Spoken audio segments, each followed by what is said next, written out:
ಕಾಂಗ್ರೆಸ್ ಮನೆಯ ಕುರ್ಚಿ ಕಾಳಗ ಹಲವು ಬಾರಿ ಕ್ಲೈಮ್ಯಾಕ್ಸ್ ಹಂತವನ್ನ ತಲುಪಿರೋದನ್ನ ನೀವು ನೋಡಿದ್ದೀರಾ. ಇನ್ನೇನು ಬದಲಾವಣೆ ಮುಗಿತ್ತು ಅನ್ನೋಷ್ಟರಲ್ಲೇ ರಾಜಕೀಯ ಪಟ್ಟುಗಳಿಂದಾಗಿ ಆಟ ಬದಲಾಗಿದೆ. ಇದೀಗ ಮತ್ತೊಮ್ಮೆ ಅಂತಹದ್ದೇ ಸನ್ನಿವೇಶ ಸೃಷ್ಟಿಯಾಗಿದೆ.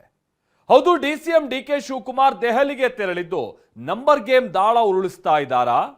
ಯಾಕಂದ್ರೆ ವರಿಷ್ಠರ ಭೇಟಿಗೂ ಮುನ್ನ 136 ನಂಬರ್ ಅಂತ ಹೇಳ್ಕೊಂಡವರು ಓಡಾಡ್ತಾ ಇರುವಂಥದ್ದನ್ನ ನೋಡಿದ್ರೆ ಇದೇನು ಹೊಸ ದಾಳನ ಅನ್ನುವಂಥ ಪ್ರಶ್ನೆ ಉದ್ಭವ ಆಗಿದೆ. ಈ ನಡುವೆ ಡಿಕೆ ಶಿವಕುಮಾರ್ ಅನುಪಸ್ಥಿತಿಯಲ್ಲಿ ಬಜೆಟ್ ಮೀಟಿಂಗ್ ನಡೆಸ್ತಾ ಇರುವಂತ ಸಿಎಂ ಕರೆದ್ರೆ ನಾನೂ ದೆಹಲಿಗೆ ಹೋಗ್ತೀನಿ ಅಂತಿದ್ದಾರೆ.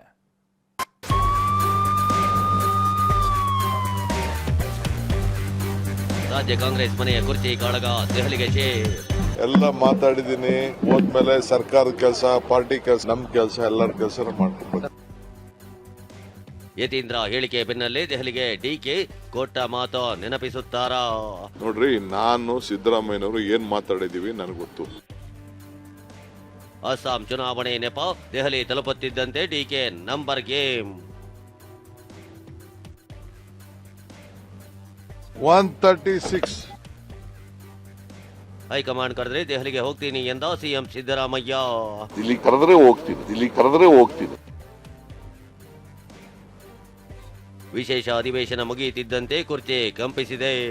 ಸದನದಲ್ಲಿ ಕದನ ಮುಗಿಯುತ್ತಿದ್ದಂತೆ ಕುರ್ಚಿ ಕದನ ತಾರಕಕ್ಕೇರಿದೆ. ಅದ್ಯಾವಾಗ ಸಿದ್ದರಾಮಯ್ಯ ಪುತ್ರ ಯತೀಂದ್ರ 5 ವರ್ಷ ಸಿದ್ದರಾಮಯ್ಯನವರೇ ಸಿಎಂ ಆಗಿರ್ತಾರೆ ಅಂದ್ರು. ಆಗ್ಲೇ ಕಾಂಗ್ರೆಸ್ ಮನೆಯಲ್ಲಿ ಬೂದಿ ಮುಚ್ಚಿದ ಕೆಂಡದಂತಿದ್ದ ಕುರ್ಚಿ ಕಿಚ್ಚು ಮತ್ತೆ ಸಿಡಿದಿದೆ. ಡಿಕೆ ಬಣ ಆಕ್ಟಿವ್ ಆಗಿ ಡಿಕೆ ಸಿಎಂ ಆಗ್ಲೇಬೇಕು ಅಂತ ದಾಳ ಉರುಳಿಸ್ತಿದೆ.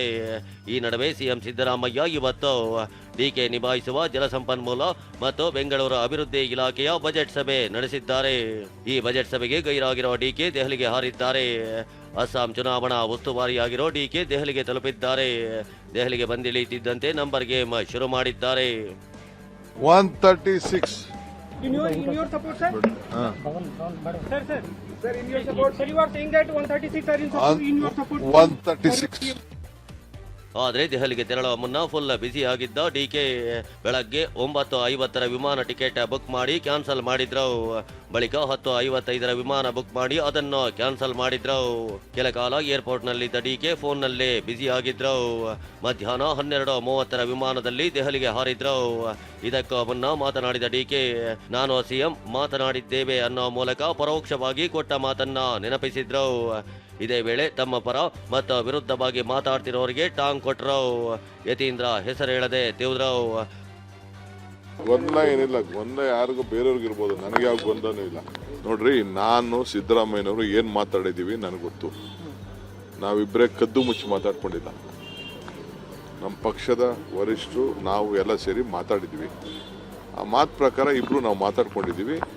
ಬೇರೆಯವರೆಲ್ಲ ಇದಕ್ಕೆ ಟೆನ್ಷನ್ ತಗೊಳ್ಳೋದು, ಸ್ಟೇಟ್ಮೆಂಟ್ ಕೊಡೋದ್ರಿಂದ ಯಾರಿಗೂ ಏನೂ ಪ್ರಯೋಜನ ಆಗೋದಿಲ್ಲ. ಅವ್ರು ಯಾರು ಸ್ಟೇಟ್ಮೆಂಟ್ ಕೊಡ್ತಾ ಇದ್ದಾರೆ, ನನ್ನ ಪರ ಕೊಡ್ತಾ ಇರ್ಬೋದು, ನನ್ನ ವಿರೋಧ ಕೊಡ್ತಾ ಇರ್ಬೋದು, ಮಂತ್ರಿಗಳಿರ್ಬೋದು, ಶಾಸಕರಿರ್ಬೋದು, ಯಾರೇ ಇರಲಿ, ಪಾರ್ಟಿ ಡ್ಯಾಮೇಜಿಂಗ್ ಸ್ಟೇಟ್ಮೆಂಟ್ಗಳೇ ಹೊರತು ಪಾರ್ಟಿಗೆ ಒಳ್ಳೇದು ಮಾಡೋ ಸ್ಟೇಟ್ಮೆಂಟ್ ಅಲ್ಲ. ಎಲ್ಲ ಬಾಯಿ ಮುಚ್ಕೊಂಡು ಸುಮ್ಮನೆ ಇದ್ರೆ ಒಳ್ಳೇದು ಅಂತ ಮಲ್ಲಿಕಾರ್ಜುನ ಖರ್ಗೆ ಸಾಹೇಬರು ಹೇಳಿದ್ದಾರೆ. ಅದನ್ನ ನಾವು ಪಾಲನೆ ಮಾಡ್ಕೊಂಡು ಹೋಗ್ಬೇಕು. ನಾವು ಮಾತಾಡಿದ್ರೆ ನೋಟಿಸ್ ಕೊಡ್ತಾರೆ, ಯತೀಂದ್ರ ಅವ್ರಿಗೆ ಯಾಕೆ ನೋಟಿಸ್ ಕೊಡಲ್ಲ ಅನ್ನೋ ಪ್ರಶ್ನೆಯನ್ನ ಇಕ್ಬಾಲ್ ಹುಸೇನ್ ಅವರು ಮಾಡಿದ್ದಾರೆ. ಹೈಕಮಾಂಡ್ ಕೇಳೋಣ. ನಾವು ಮಾತಾಡಿದ್ರೆ ನೋಟಿಸ್ ಕೊಡ್ತಾರೆ, ಯತೀಂದ್ರ ಅವ್ರಿಗೆ ಯಾಕೆ ನೋಟಿಸ್ ಕೊಡಲ್ಲ ಅನ್ನೋ ಪ್ರಶ್ನೆಯನ್ನ ಇಕ್ಬಾಲ್ ಹುಸೇನ್ ಅವರು ಮಾಡಿದ್ದಾರೆ. ಹೈಕಮಾಂಡ್ ಕೇಳೋಣ. ಹಾಗಾದ್ರೆ ಡೆಲ್ಲಿಯಲ್ಲಿ ಯಾವ ನಾಯಕರನ್ನ ಭೇಟಿ ಆಗ್ತಾರೆ, ಏನ್ ಇನ್ಸೈಡ್ ಇದೆ ಅನ್ನೋದನ್ನ ನೋಡೋದಾದ್ರೆ ಡಿಸಿಎಂ ಡಿಕೆ ಡೆಲ್ಲಿ ಭೇಟಿ ಸಾಕಷ್ಟು ಮಹತ್ವ ಪಡೆದುಕೊಂಡಿದೆ. ಕೆಸಿ ವೇಣುಗೋಪಾಲ್ ಭೇಟಿಗೆ ಡಿಸಿಎಂ ಡಿಕೆ ಸಮಯ ಕೇಳಿದ್ದಾರೆ. ರಾಜ್ಯ ವಿದ್ಯಮಾನಗಳ ಬಗ್ಗೆ ವಿವರವಾಗಿ ಡಿಕೆಶಿ ಮಾತುಕತೆ ನಡೆಸಲಿದ್ದಾರೆ. ಕಳೆದ ಬಾರಿಯೂ ದೆಹಲಿಗೆ ತೆರಳಿದ್ದಾಗ ವೇಣುಗೋಪಾಲ್ರನ್ನ ಡಿಕೆ ಭೇಟಿ ಮಾಡಿದ್ರು.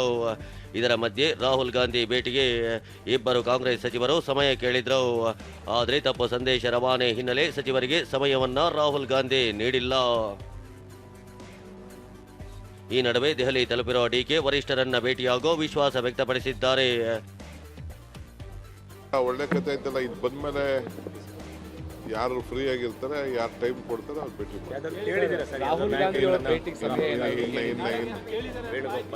ಇನ್ನ ಯಾರು ಕೇಳಿಲ್ಲ. ನಾನು ಈಗ ಜಸ್ಟ್ ಬಂದಿದ್ದೀನಿ ಅಷ್ಟೇ.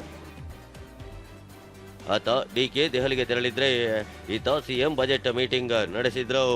ಇದಕ್ಕೂ ಮುನ್ನ ಮಾತನಾಡಿದ ಸಿಎಂ ಹೈಕಮಾಂಡ್ ನಿರ್ಧಾರಕ್ಕೆ ಬದ್ಧ, ದೆಹಲಿಗೆ ಕರೆದ್ರೆ ನಾನು ಹೋಗ್ತೀನಿ ಅಂದ್ರು.